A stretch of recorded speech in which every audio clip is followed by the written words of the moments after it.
అనంతపురం జిల్లా గుమ్మగుట్ట మండలం గోనబావిలో పెన్షన్ను పంపిణీ చేస్తున్నారు. ఈ పెన్షన్ కార్యక్రమంలో ఎమ్మెల్యే కాలువ శ్రీనివాసులు పాల్గొన్నారు. ఇంటింటికి వెళ్లి పెన్షన్ అందజేస్తూ లబ్ధిదారులతో ముచ్చటించారు. చంద్రబాబు హయాంలో హామీలకు ఎటువంటి డోకా లేదని అన్నారు.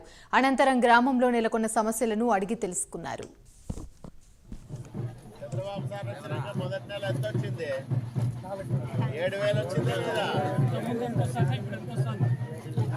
వచ్చింది కదా ముందు వచ్చింది 4,000 వస్తుంది కదా.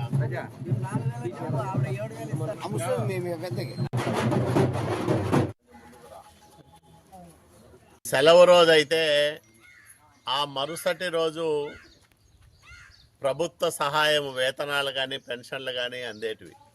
కానీ చంద్రబాబు నాయుడు గారు ఒకరోజు ముందే, అంటే 1వ తేదీ ఆదివారం కాబట్టి 31వ తేదీ శనివారం నాడే రాష్ట్ర వ్యాప్తంగా లక్షలాది మందికి సామాజిక పెన్షన్ల పంపిణీని చేపట్టడం చాలా హర్షణీయం.